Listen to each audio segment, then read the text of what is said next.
قبحا فالموريات قدحا فالمغيرات صبحا فأثرن به نقعا فوسطن به جمعا إن الإنسان لربه لكنود وإنه على ذلك لشهيد وإنه لحب الخير لشديد أفلا يعلم إذا بعثر ما في القبور وحصل ما في الصدور. السلام عليكم வரஹ்மத்துல்லாஹி பரகாத்துஹு. கணித்திற்கும் பெருமதிப்பிற்கும் உரிய எல்லாம் அல்ல அல்லாஹ் ஜல்லஷானு தஆலா நல்லடியார்களே, நம்முடைய நாட்டிலே தற்கொலைகள் பெருகி வருகின்ற ஒரு சூழலை நாம் பார்க்கிறோம். குறிப்பாக கடந்த வாரங்களில் நடந்த 2 வெவ்வேறு சம்பவங்கள். ஒரு சம்பவம் டெல்லியிலே நடைபெற்றது. 7 வயது பிள்ளை டெங்கு காய்ச்சல் நோயால் இறந்து போகிறது. அந்த குழந்தையினுடைய இழப்பை தாங்கிக் கொள்ள முடியாத பெற்றோர்கள் அந்த குழந்தையின் மீது அதிகப்படியான பாசம் வைத்து ஒரே பிள்ளையை வளர்த்த அந்த பெற்றோர்கள் அந்த பிள்ளையினுடைய மரணத்தை அவர்களால் தாங்கிக் கொள்ள முடியவில்லை. தாங்கிக் கொள்ள முடியாமல் அவர்கள் வசித்து வந்த வீட்டினுடைய 4வது மாடியிலிருந்து குதித்து தாய் தந்தையர் இருவரும் தற்கொலை செய்து கொண்ட ஒரு சம்பவம் மிகப்பெரிய அளவிலே ஊடகங்களிலே பேசப்பட்டது. மனிதாபிமானம் உள்ள யாராக இருந்தாலும் அந்த சம்பவத்தை பார்க்கின்ற பொழுது நிச்சயமாக மனம் கனத்திருக்கும். பிள்ளை இழந்து அந்த வேதனை தாங்க முடியாமல் பெற்றோர்கள் இறந்து விட்டார்களே என்பது நிச்சயமாக மக்களை பாதிக்கின்ற ஒரு சம்பவமாக நிகழ்ந்திருக்கும். அதே போன்று நம்முடைய தமிழகத்தில் ஒரு காவல்துறை அதிகாரி பணியிலே ஏற்பட்ட சுமையா அல்லது ஏதேனும் நெருக்கடியா அரசியல் ரீதியான பிரச்சனையா என்பது இதுவரை தெரியவில்லை. ஆனால் ஏதோ ஒரு நெருக்கடி அந்த பெண்மணி காவல்துறை அதிகாரியாக இருந்தும் சரி தற்கொலை செய்ய அந்த பெண்ணை தூண்டியிருக்கிறது. அந்த பெண்ணும் இறந்திருக்கிறார்கள். இன்று வரை அதுவும் ஒரு மிகப்பெரிய அளவிலே பரபரப்பாக பேசப்படுகின்ற சம்பவமாக இருக்கிறது. இந்த உலகில் வாழுகிற மனிதன் பிரச்சனைகளை எதிர்கொள்ளுகிறான். பிரச்சனைகளை எதிர்கொள்வதற்கென்று ஒவ்வொரு மனிதர்களுக்கும் ஒரு சக்தி இருக்கிறது. அந்த சக்தியை தாண்டி செல்லுகிற பொழுது இதற்கு பிறகு இந்த உலகிலே இதை நாம் சமாளிக்க முடியாது என்கிற நிலை வருகிற பொழுது மரணம்தான் தீர்வு என்று சொல்லி மரணத்தை நோக்கி அவனே முடிவெடுத்து தற்கொலை செய்து கொள்கிறான். இனி வாழ்க்கையிலே நம்மால வாழ முடியாது என்கிற நிலையில் ஒரு மனிதன் முடிவெடுக்கிறானா என்று பார்த்தால் பெரும்பாலான தற்கொலை சம்பவங்கள் அப்படி இல்லை. ஒரு பரீட்சையில் போயிட்டு எக்ஸாம் எழுதிட்டு அதில் நமக்கு நல்ல ரிசல்ட் இல்லை அல்லது ஃபெயில் ஆகிட்டோன்னு சொன்னால் அதுக்கு பார்த்தோன்னு சொன்னால் ஏகப்பட்ட தற்கொலை சம்பவங்கள். குறிப்பாக தமிழகத்தில் இந்த 10th +2 ரிசல்ட் வருகிற பொழுது அதற்குன்னு சிறப்பான கவுன்சிலிங் தரக்கூடிய மனோ தத்துவ ரீதியாக உங்களுக்கு ஆலோசனை சொல்வதற்கென்று சில அரசாங்கத்திலிருந்து நம்பரை போடுவாங்க. அவசரப்பட்டு முடிவெடுத்துறாதீங்க, அப்படி உங்களுக்கு நீங்கள் ஃபெயில் ஆகிட்டீங்கன்னு சொன்னால் இந்த நம்பரை தொடர்பு கொண்டு உங்களை நீங்கள் ஆறுதல் படுத்திக் கொள்ளுங்கள், தப்பான முடிவுக்கு செல்லாதீர்கள் என்று சொல்லி தற்காக்கக்கூடிய நிலையில் இன்னைக்கு சமூகத்தினுடைய நிலைமை இருக்கிறது. பரீட்சையில் ஃபெயிலை கூட தாங்கிக்க முடியல. சில பெண்கள் குடும்பத்திலே ஏற்படுகின்ற துன்பங்களுக்காக துயரங்களுக்காக அந்த குடும்பத்தில் ஏற்படுகின்ற நெருக்கடிக்காக வரதட்சணை போன்ற கொடுமைகளுக்காக பெண்கள் தற்கொலை செய்து கொள்வது அல்லது தற்கொலை செய்யாவிட்டாலும் தற்கொலை செய்தது போன்ற ஒரு சூழலை ஏற்படுத்தி அந்த பெண்ணை கொலை செய்வது. கொலை சம்பவங்கள் ஒருபுறம் என்று சொன்னால் தற்கொலை செய்யக்கூடியவர்களும் அதிலே அடங்கியிருக்கிறார்கள். வாழ்க்கையில் அவங்களால இதுக்கு பிறகு போராட முடியல. வரதட்சணை கொடுமை, பெற்றவங்க கஷ்டப்பட்டு கட்டி கொடுத்தாங்க, இதுக்கு பிறகு இதை சமாளிக்க முடியல, வாழ வந்த வீடு நமக்கு ஏற்ற வீடு இல்லை என்கிற பொழுது உயிரை மாய்த்துக் கொள்வதுதான் தீர்வு என்று சொல்லி இறந்து போகக்கூடிய சம்பவங்கள். சிலர் மானத்திற்கு பயந்து மான மரியாதை பாதிக்கப்படுகின்ற பொழுது பெரிய அளவுக்கு கடனை வாங்கியிருப்பாங்க, சுகபோகமாக இருந்திருப்பாங்க, கடன் நெருக்கடி அவனை துரத்துகின்ற பொழுது இதுக்கு பிறகு சமாளிக்க முடியாது, மானம் பறி போயிரும், தற்கொலை தான் தீர்வு என்று சொல்லி எத்தனையோ சம்பவங்கள் நம்முடைய நாட்டிலே நடந்திருக்கிறது. பெரும் பெரும் செல்வந்தர்கள் கூட நம்முடைய பார்வையிலே சமூக அளவிலே பெரிய அந்தஸ்தில் உள்ளவர்கள் கூட கடன் நெருக்கடி என்று வருகிற பொழுது ஒரு நெருக்கடி சமாளிக்க முடியாமல் இறந்து போகக்கூடிய சம்பவங்கள். விவசாயிகள் தற்கொலை என்று சொல்லி ஏராளமான சம்பவங்கள். விவசாயம் பண்றாங்க, விவசாயம் போதுமான அளவுல இல்லை, அவருடைய வாழ்க்கை கேள்விக்குறியாகுது, இனி தற்கொலை தான் தீர்வு என்று சொல்லி இப்படி தற்கொலை செய்யக்கூடிய சம்பவங்கள். இப்படி நம்முடைய நாட்டில் பல்வேறு விதமான தற்கொலை நிகழ்வுகள் நடந்து கொண்டிருக்கிறது. இத்தனைக்கும் இந்த நாட்டில் அது ஒரு தண்டனைக்குரிய குற்றமாக பார்க்கப்படுகிறது. யாராவது ஒருத்தர் தற்கொலையில் ஈடுபட்டாருன்னு சொன்னால் தற்கொலை செய்யக்கூடியவர் செத்து போயிடணும். தற்கொலை செய்யக்கூடியவர் அட்டம்ப்ட் ஈடுபட்டார் ஆனால் சாகவில்லை என்று சொன்னால் நம்முடைய சட்டம் அவர்களை தண்டிக்கும். எப்படி நீ உன்னுடைய உயிரை மாய்த்துக் கொள்ளலாம்? அடுத்தவரை கொலை செய்வது எப்படி குற்றமோ அப்படி தற்கொலை செய்வதும் தானே ஒருவர் தன்னை மாய்த்துக் கொள்வதும் குற்றம் என்கிற ஒரு நிலையில் சட்டங்கள் போடப்பட்டாலும் அந்த சட்டங்களை கொண்டு தற்கொலையை தடுக்க முடியவில்லை. ஏராளமான மருத்துவங்கள், மருத்துவ படிப்புகள் மனோ தத்துவ ரீதியாக மனிதர்களை செம்மைப்படுத்துவதற்கென்று வைத்திருக்கிறார்கள். அப்படி பார்த்தோம் என்று சொன்னால் அது போன்ற மருத்துவங்கள் எல்லாம் மனிதர்களிடம் மாற்றத்தை ஏற்படுத்தியிருக்க வேண்டும். பெரிய மாற்றங்கள் ஏற்படலை. அதில் பெரிய ஒரு தற்கொலை எண்ணிக்கை குறையவும் இல்லை. அது பாட்டுக்கு நடந்து கொண்டு தான் இருக்கிறது. இன்னும் சொல்வதாக இருந்தால் எத்தனையோ மருத்துவர்கள் தற்கொலையை சந்தித்திருக்கிறார்கள். என்னன்னு நம்ம சிந்தித்து பார்த்தோம் என்று சொன்னால் ஒரே ஒரு பிரதான காரணம் தெரியும். ஏதோ ஒரு நெருக்கடி இதற்கு பின் இந்த உலகத்தில் வாழக்கூடிய வாழ்க்கையின் மீது அவர்களுக்கு நம்பிக்கை இழக்க செய்கிறது. இனி வாழ்ந்து என்ன புண்ணியம் என்கிற நிலையை அவர்களுக்கு ஏற்படுத்துகிறது. இந்த உலகத்தில் ஏற்படுகின்ற கஷ்டங்களை சகித்துக் கொள்வதற்கோ அல்லது அதை எதிர்த்து போராடுவதற்கோ அவர்களுடைய உள்ளங்களிலே தெம்புகள் போதுமான அளவில் இல்லை. பலவீனமானவர்கள் இப்படிப்பட்ட முடிவுகளுக்கு செல்லுகிறார்கள்.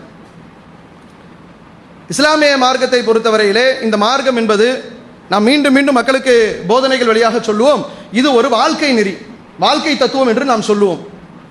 இஸ்லாத்தினுடைய பார்வையில் தற்கொலை சம்பந்தமாக ஏதேனும் பேசப்பட்டிருக்கா என்று முஸ்லிம் அல்லாதவர்கள் ஏதேனும் தேடி பார்த்தால் கூட இஸ்லாத்திலே சொல்லப்பட்டிருக்கக்கூடிய, குறிப்பாக ஒரு மனிதன் இந்த உலகிலே வாழுவதற்கு எதிர்கொள்ள முடியாமல் உயிரை மாய்த்து கொள்ளக்கூடிய தற்கொலை தொடர்பாக ஏராளமான எச்சரிக்கைகளும் உபதேசங்களும், இன்னும் சொல்வதாக இருந்தால் அந்த சிந்தனைக்கே மனிதன் செல்லாத அளவிற்கு தடுக்கும் வழிமுறைகளை இஸ்லாம் சொல்லுகிறது. அந்த பக்கம் ஒரு முஸ்லிமுடைய பார்வை போகாது. புள்ளி விவரங்கள்லாம் சொல்லுது, இஸ்லாமிய சமூகத்தில், குறிப்பாக இஸ்லாமிய நாடுகளில் தற்கொலை என்பது மிக மிக குறைவாக இருக்கிறது ஏனைய நாடுகளோடு ஒப்பிட்டு பார்த்தோமே. ஆனால் ஏன் முஸ்லீம் தற்கொலையின் பக்கம் போறதில்லை? அவங்களுக்கு கஷ்டமே இல்லையா? துன்ப துயரத்திற்கு அப்பாற்பட்டு இந்த உலகத்தில் வாழ்கிறார்களா? எந்த விதமான நெருக்கடிகளுக்கு முஸ்லிம்கள் ஆளாகாமல் இருக்கிறாங்களா? தற்கொலை செய்ய வேண்டும் என்று ஒரு முடிவெடுப்பதாக இருந்தால் அதுதான் சிறந்த முடிவாக இருக்கும் என்று சொன்னால், குறிப்பாக நாம் வாழுகிற இந்த நாட்டிலே முஸ்லிம்களுக்கு எதிராக நடக்கக்கூடிய பல்வேறு கொடுமைகளுக்கு, நம்முடைய உரிமை பறிப்புகளுக்கு முஸ்லிம்கள் தான் அந்த முடிவுகளுக்கு அதிகமாக செல்ல வேண்டும். ஆனால் அப்படியெல்லாம் நடக்கிறது இல்லை, ரொம்ப குறைவாக இருக்கிறது. ஏன் குறைவாக இருக்கிறது என்று நாம் இஸ்லாத்திற்குள்ளே நுழைந்து பார்த்தோம் என்று சொன்னால், இஸ்லாம் என்கிற வாழ்க்கை நெறி மனிதனை எப்படி பண்படுத்துகிறது என்று சொன்னால், இந்த உலகிலே நீ வாழுகிற பொழுது உனக்கு பல்வேறு விதமான கஷ்டங்கள், துன்பங்கள் வரத்தான் செய்யும். அப்படி வருகின்ற பொழுது எப்படி அந்த பிரச்சனைகளை எதிர்கொள்ள வேண்டும் என்கிற ஒரு பாடம், ஒரு வழிமுறை இஸ்லாத்தில் சொல்லப்படுகிறது. அடிப்படை இஸ்லாம் சொல்லக்கூடிய உபதேசம் என்ன? இஸ்லாம் நம்பிக்கை சார்ந்த மார்க்கம். இறைவனை யாரும் பார்த்ததில்லை, இறைவனை நம்பணும், ஒரே ஒருவன் தான் என்று நம்பணும். அந்த ஒருவன் தான் அனைத்தையும் படைத்தான் என்று நம்ப வேண்டும். இது இஸ்லாத்தினுடைய அடிப்படை நம்பிக்கை. இப்படி நம்பிக்கை வாரியாக சிலவற்றை இஸ்லாம் சொல்லுகிறது. அதில் ஒரு முக்கியமான நம்பிக்கை என்னவென்று சொன்னால், இந்த உலகத்திற்கு பிறகு இன்னொரு வாழ்க்கை மனிதர்களுக்கு உண்டு.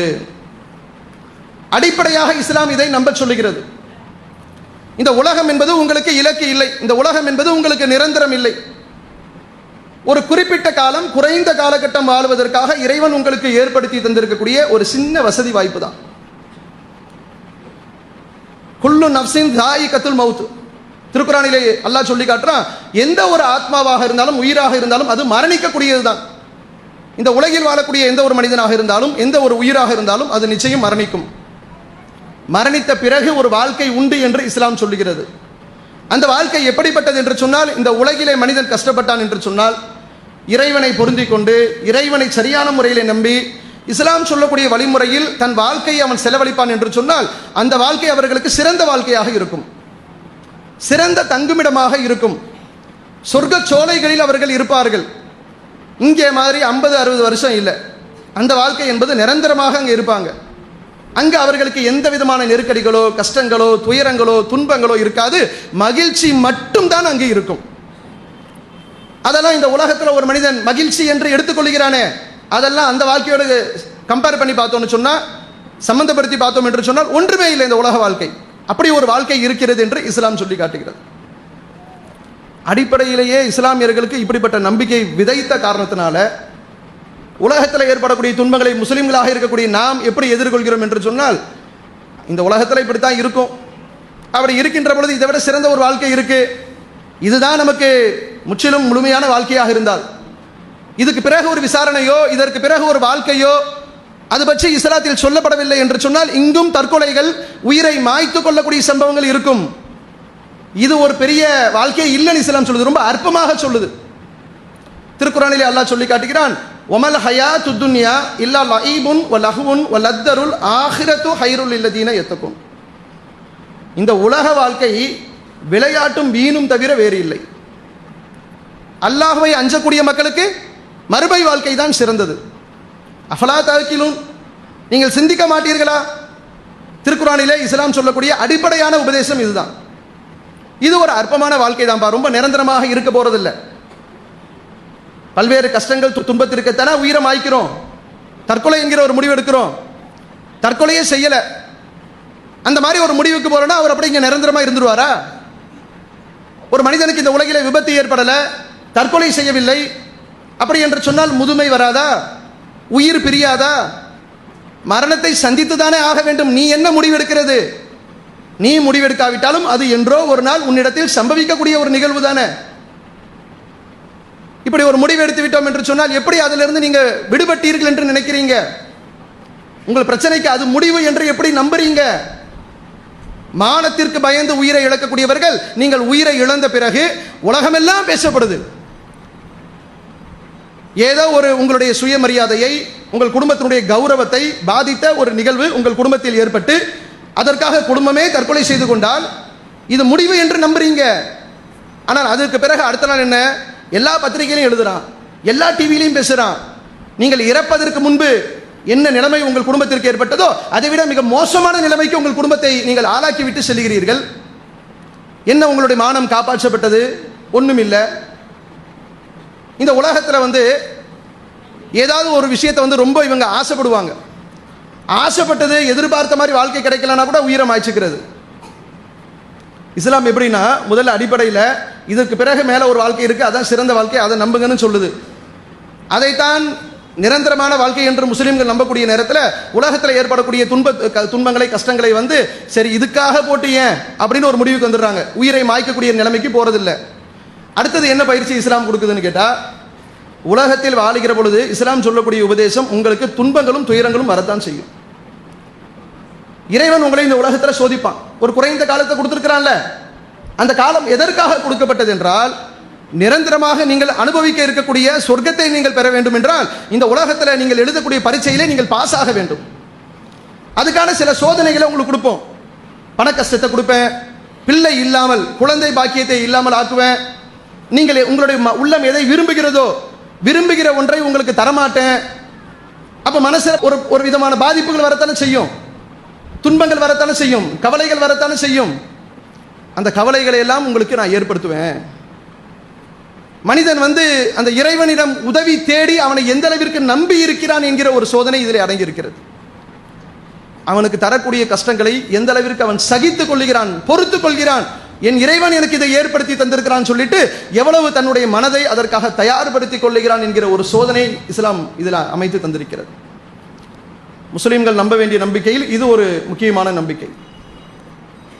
திருக்குறானிலே அல்லாஹ் சொல்லி காட்டுறான், இஸ்லாத்தை நீங்கள் ஏற்ற உடனேயே உங்களுக்கு இந்த உலகத்தில் நல்ல சுகபோகமான வாழ்க்கையை கொடுப்போம் அப்படின்னு நீங்க நினைக்காதீங்க. ஒலா நபுலு வன்னக்கும் பிஷையின் மினல் ஹவுஃபி வல் ஜூ வ நக்ஸின் மினல் அம்பாலி வல் அன்ஃபுஸி வத்தமராத். ஓரளவு அச்சத்தாலும் பசியாலும் செல்வங்கள் உயிர்கள் உங்கள் பலன்களை சேதப்படுத்தியும் நாம் உங்களை சோதிப்போம். பார்த்தோம் என்று சொன்னால் இந்த வசனம் என்ன எச்சரிக்கை செய்கிறது என்றால், இந்த உலகத்தில் நீங்கள் இஸ்லாத்தை ஏற்ற உடனேயே உங்களுக்கு எல்லா செல்வங்களும் கொட்டிவிடும் என்று நம்பிவிடாதீர்கள். மாறாக உங்களுக்கு துன்பங்களும் துயரங்களும் வரும். பல சோதனைகளை கொடுப்பேன். கரெக்டா அல்லாஹ் அப்படியே அடுக்கடுக்கா சொல்றான். எதையெல்லாம் இழந்தா ஒரு மனுஷன் தன் உயிரை இழக்கணும்னு முடிவெடுப்பானோ அதையெல்லாம் அல்லாஹ் சொல்றான். ஓரளவு அச்சத்தால் உயிருக்கு பயந்துட்டு சாவாங்க, பசியாலும் உங்களுடைய பலன்களை சேதப்படுத்தி, உயிர்களை சேதப்படுத்தி இப்படி நாம சோதிப்போம். இது ஒரு சோதனை தான். இதுல நீங்கள் எத்தனை பேர் தேறுகிறீர்கள் என்று நாம் பார்க்கிறோம்.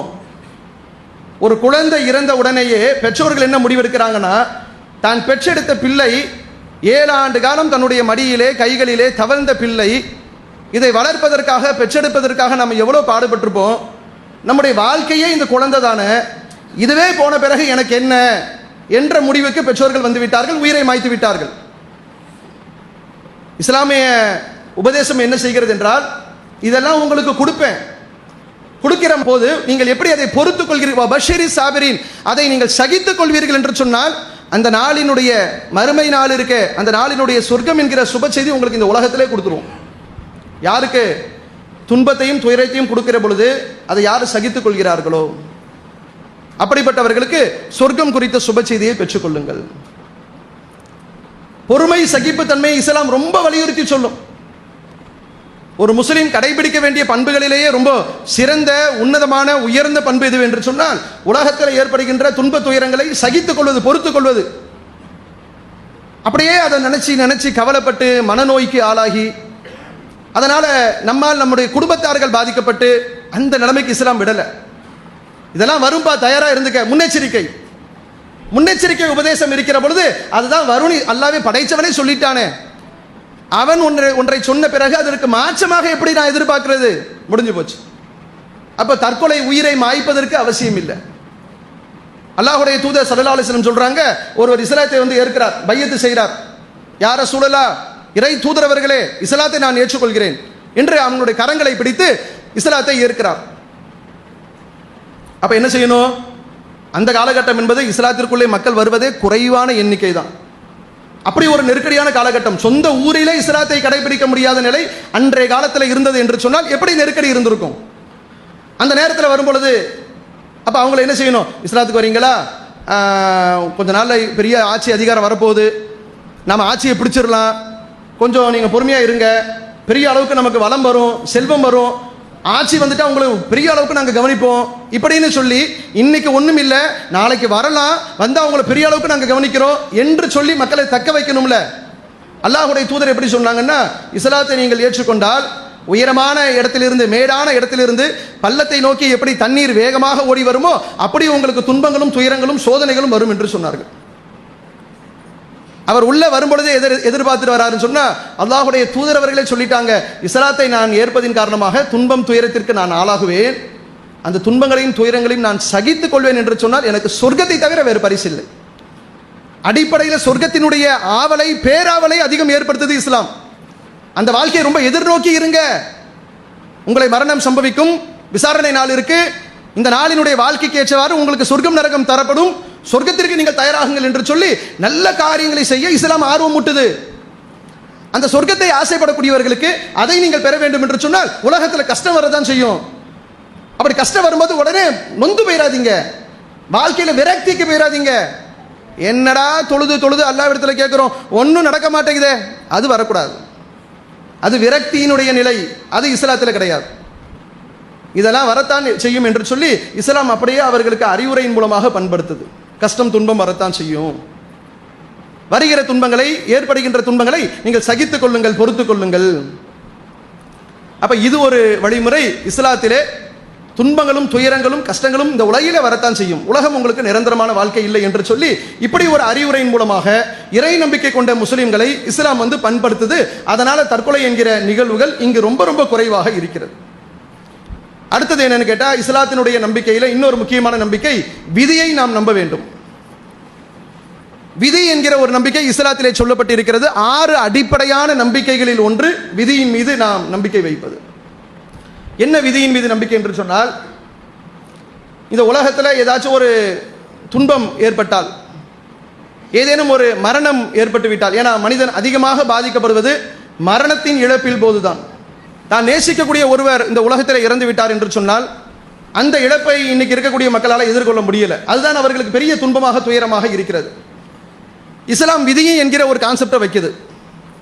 அந்த விதியின் மூலமாக என்ன சொல்லுகிறது என்றால், எது நம்மை அடைந்து விட்டதோ, நடந்து விட்டதோ, இன்று வரை நாம் எதை எதிர்கொண்டு விட்டோமோ அது அத்தனையும் இறைவனுடைய விதியின்படி நடந்த சம்பவங்கள். அது நல்லதாக இருந்தாலும் சரி, கெட்டதாக இருந்தாலும் சரி. அதே சமயத்தில் இஸ்லாம் என்ன சொல்லவில்லை என்றால், விதியின் மீது பழியை போட்டுட்டு ஒருத்தன் தப்பிச்சு போயிட முடியாது. ஒருத்தன் கெட்டவனா இருக்கிறான், குடிகாரனா இருக்கிறான், விபச்சாரம் செய்யக்கூடியவனா இருக்கிறான், கொலைகாரனா இருக்கிறான், கொள்ளையடிக்கிறவனா இருக்கிறான், அதுக்கு நான் என்னப்பா செய்யறது, எல்லாம் இறைவன் வகுத்து தந்த விதி என்று சொல்லி தன்னுடைய தீய செயல்களுக்கு விதியின் மீது பழியும் போட முடியாது. ஆனால் விதி என்கிற நம்பிக்கை எப்படி ஒரு மிகப்பெரிய அவனை தாங்கி பிடிக்கக்கூடிய, மனதிற்கு ஒரு பெரும் கவலை ஏற்படுகின்ற சம்பவங்கள் நிகழ்கிற பொழுது விதி என்பது அவனுக்கு எப்படி அருமருந்தாக இருக்கிறது என்று சொன்னால், எதெல்லாம் நடந்து முடிஞ்சிருச்சோ அதெல்லாம் நம்முடைய கைகளில் உள்ளது இல்லை. நம்ம முயற்சி செஞ்சோம், எத்தனையோ முயற்சிகள் செய்வோம், தொழில் ரீதியாக, பொருளாதார ரீதியாக, ஆக்கப்பூர்வமான பல காரியங்களுக்காக பல உழைப்புகளை, முயற்சிகளை செலுத்துவோம், ரிசல்ட் கிடைக்காம போயிடும். யோசனை செஞ்சு பாருங்க, ஏன் ரிசல்ட் கிடைக்காம போச்சு? அதை பத்தி யோசிக்கும் பொழுது நம்முடைய வேலைகள் ஏற்பட்ட குறைபாடுகளாக இருக்கலாம், ஏதேனும் ஒரு காரணமாக இருக்கலாம். ஆனால் எது மனிதனை மிகப்பெரிய அளவிலே பலவீனப்படுத்துமோ, அவனை இந்த உலகத்தினுடைய வாழ்க்கையின் மீது நம்பிக்கை இழக்க செய்யுமோ, அப்படிப்பட்ட நிலையில இஸ்லாம் சொல்லுகிறது, எல்லாம் விதிபடிப்பா. குல்லை யுஸிபனா இல்லாமா கதபல்லாஹு லனா, திருக்குறான்ல அல்லாஹ் சொல்லி காட்டுறான், ஒருபோதும் அல்லாஹ் விதித்ததை தவிர வேறு எதுவும் எங்களை அணுகாது என்று நபியை நீங்கள் மக்களுக்கு சொல்லுங்கள். இதுதான் இஸ்லாத்தினுடைய முக்கியமான கான்செப்ட். நடந்து முடிந்த விஷயங்கள் அது என் கையில் உள்ளது இல்லை, நடக்க இருக்கக்கூடிய விஷயங்கள் அதுவும் அல்லாஹ்வுடைய விருப்பத்தின்படிதான், ஆனால் அதற்கு நான் முயற்சி செய்ய வேண்டும். விதிப்படி நடக்கட்டும் சொல்லிட்டு வீட்டுக்குள்ளே உட்கார்ந்துருந்தா வருமானம் வராது. உழைக்க வேண்டிய உழைப்பை நான் செலுத்தணும். ரொம்ப கஷ்டப்பட்டேன், இன்னைக்கு ஒரு நாள் முழுக்க பாடுபட்டேன், எதிர்பார்த்த வருமானம் இல்லை, வருமானம் இல்லைல்ல, ரிசல்ட் ஃபெயிலியரா போயிடுச்சு இல்ல, உழைச்சோம், பாடுபட்டோம், முயற்சி பண்ணோம், எதன் மீது முயற்சி பண்ணமோ அதனுடைய விளைவுகள் நம்ம எதிர்பார்த்த மாதிரி இல்லைல்ல, அப்ப என்ன முடிவு எடுக்கணும் கேட்டா அல்லாஹ்வுடைய நாட்டம், அவ்வளவுதான். ஒரு செகண்ட்ல மனசுல அந்த பாரங்களோ, துயரங்களோ, துன்பங்களோ ஒண்ணும் இடம் இருக்காது. அதிகமான முஸ்லிம்கள் இந்த நாட்டிலே ஏழை எளிய மக்களாக இருக்கிறார்கள். ஆனா பாருங்க, முகத்தை பார்த்தால் அவருடைய முகத்துல பெரிய வாட்டம் தெரியாது. சரியான இறை நம்பிக்கையினுடைய அடையாளம் என்னவென்று சொன்னால், இங்க 1000 கஷ்டம் இருக்கும், அந்த கஷ்டங்களை எல்லாம் இறக்கி வைப்பதற்கு இஸ்லாத்திலே ஏராளமான வழிமுறைகள் இருக்கிறது.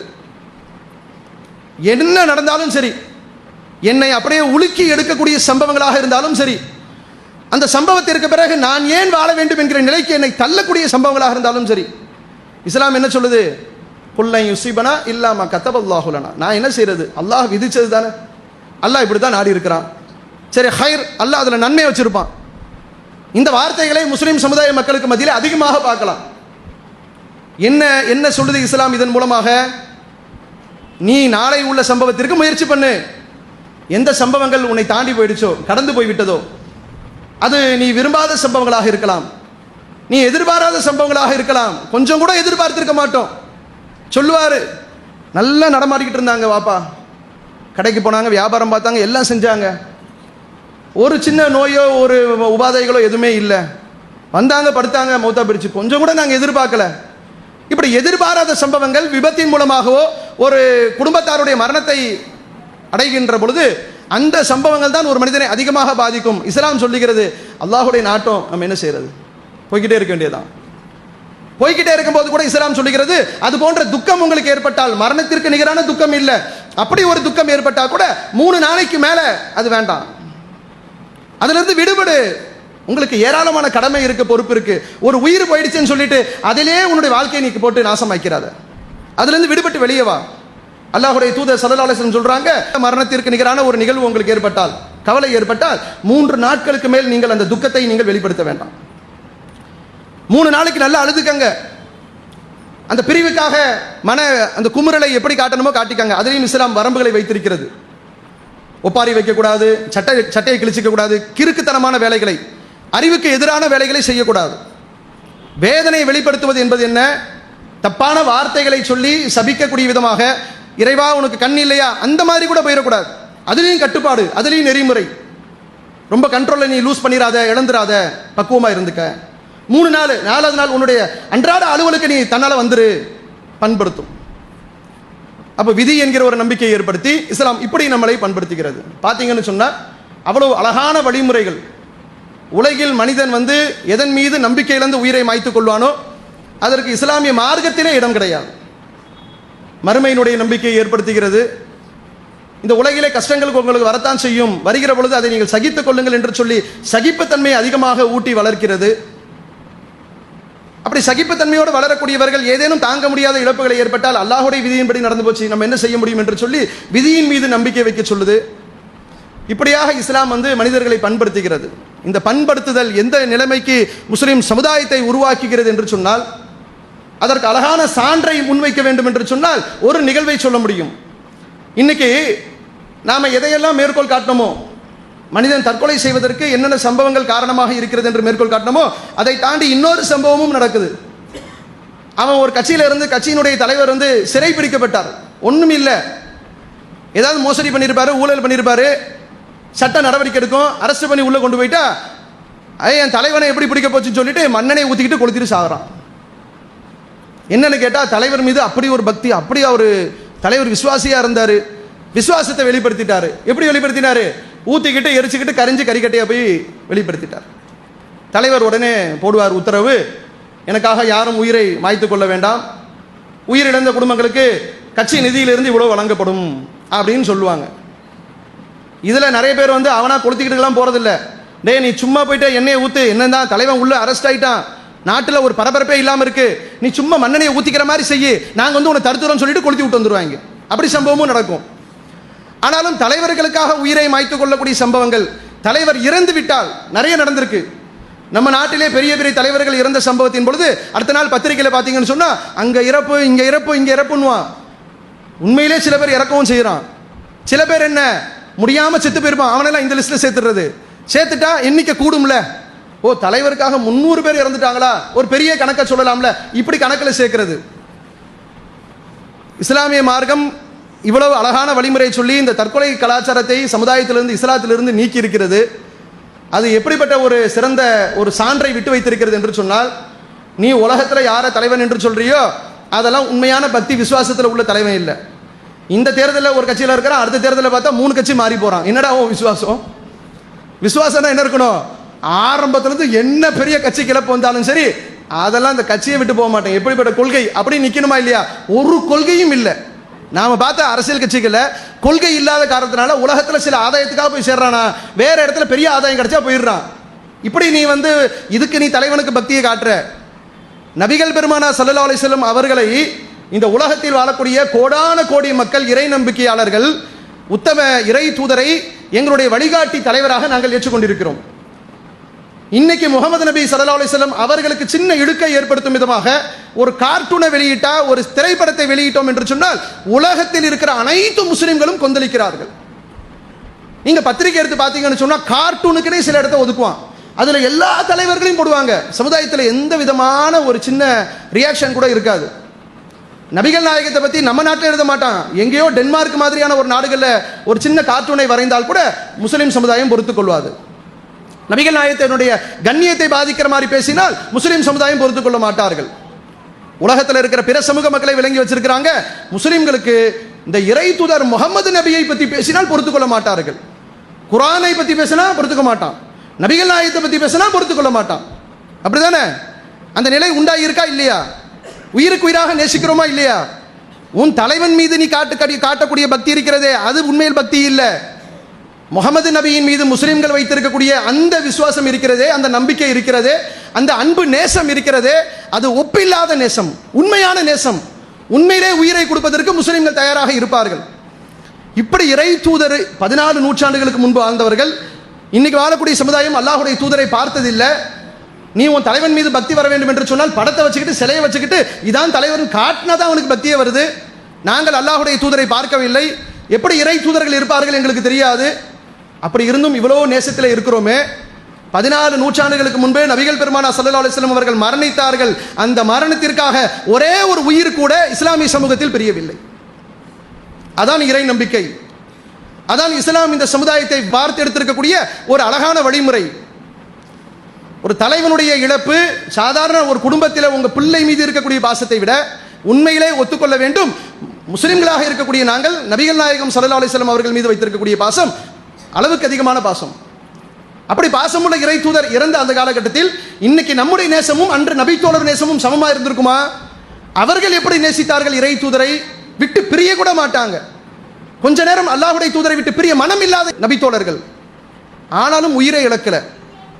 அப்படி ஒரு இஸ்லாத்திலே அழகான ஒரு வழிமுறை சொல்லித்தரப்பட்டு தற்கொலை என்கிற ஒரு கலாச்சாரம் மிக மோசமான கலாச்சாரம், பெரும் பாவம், இஸ்லாத்தினுடைய பார்வையிலே ஒரு பெரும் பாவமாக சொல்லப்பட்டு அக்காரியத்தில் யாரும் ஈடுபடக்கூடாது, உங்களுடைய உயிர் இறைவனுக்கு சொந்தமானது, அதை எடுக்கக்கூடிய உரிமை அவனுக்கு மாத்திரமே இருக்கிறதே தவிர நீங்கள் அதில் கை வைக்கக்கூடாது என்று சொல்லி இஸ்லாம் அழகான சட்டங்களை போட்டு இந்த தற்கொலை என்கிற கலாச்சாரத்தை ஒழித்திருக்கிறது.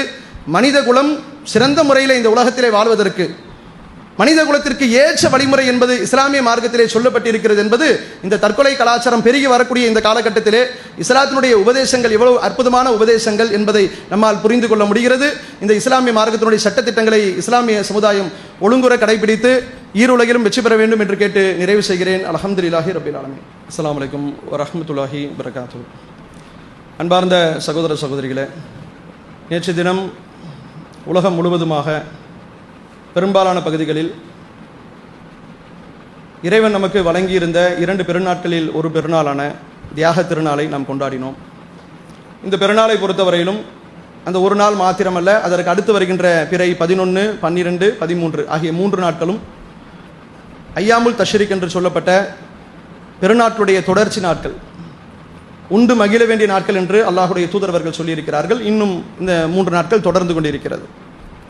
இந்த பெருநாளை சீர்குலைக்க வேண்டும், இந்த பெருநாளில் முஸ்லிம்களுடைய முக்கியமான கடமையான குர்பானி என்கிற வணக்கத்தை தடை செய்ய வேண்டும் என்று சொல்லி பல்வேறு விதமான சூழ்ச்சிகளும் பல்வேறு விதமான முயற்சிகளும் செய்யப்பட்டன.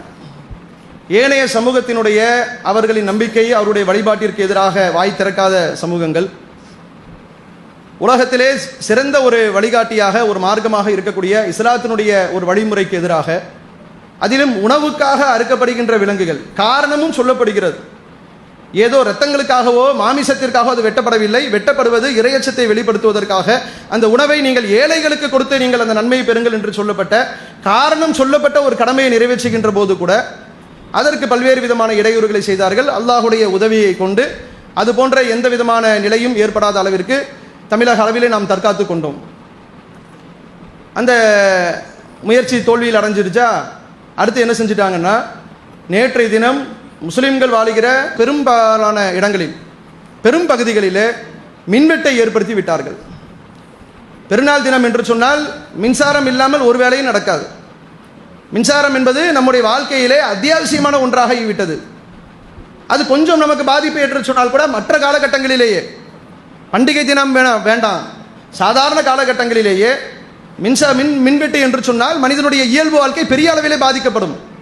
வீட்டில் பிள்ளைகளால் இருக்க முடியாது, முதியவர்களால் முடியாது, நோயாளிகள் என்று சொன்னால் அவர்களுடைய நிலை பெரிய திண்டாட்டம், வீட்டிலே சமையல் உட்பட எந்த காரியமும் நடக்காது, தொழில் வர்த்தகம் அத்தனையும் பாதிக்கப்படும்.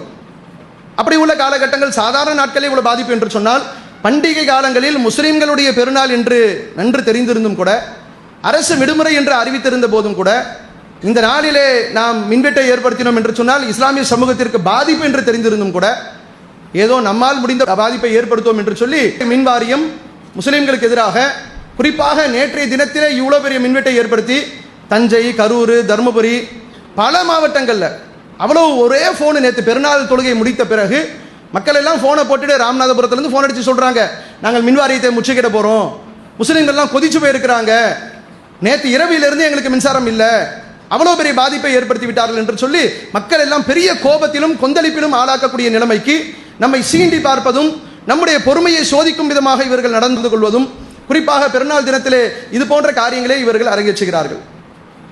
இவங்களுக்கு வேற சமூகத்தினுடைய பண்டிகை காலம் வரும்ல, பண்டிகை காலத்தில் மின்வெட்டை ஏற்படுத்தக்கூடியவர்கள், மற்ற சமூகத்தினுடைய பண்டிகை காலம் வருதில்ல, அன்னைக்கு பார்த்தோம் என்று சொன்னால் சிறப்பு உத்தரவு போடப்படுது, மின்வெட்டே இருக்கக்கூடாது என்று சொல்லி மேல் இடத்திலிருந்து முதலமைச்சரிடமிருந்து உத்தரவு வருகிறது, இந்த நாட்களிலே மின்வெட்டு இருக்கக்கூடாது, மின்வாரியம் எச்சரிக்கையாக இருக்க வேண்டும், முன்னெச்சரிக்கை நடவடிக்கை எடுக்க வேண்டும் என்றெல்லாம் சொல்லி அவர்களுக்கு முன்னறிவிப்பெல்லாம் வருகிறது.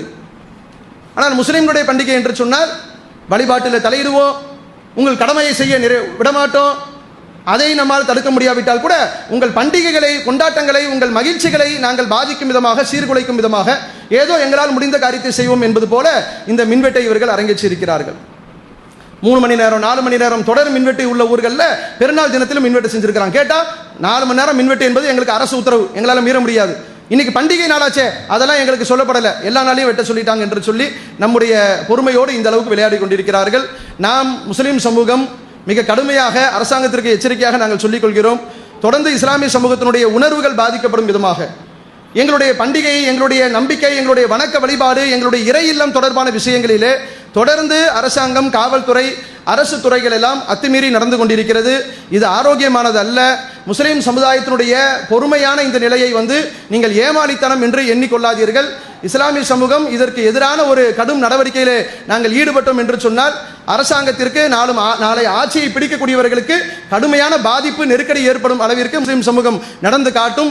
தொடர்ந்து எங்களுடைய உணர்வுகள் பாதிக்கக்கூடிய விஷயங்களிலே நீங்கள் எச்சரிக்கையோடு நடந்து கொள்ளுங்கள் என்று கூறி நிறைவு செய்கின்றேன். வாஹிரு தவானா அல்ஹம்துலில்லாஹி ரப்பில் ஆலமீன். அஸ்ஸலாமு அலைக்கும் வரஹ்மத்துல்லாஹ்.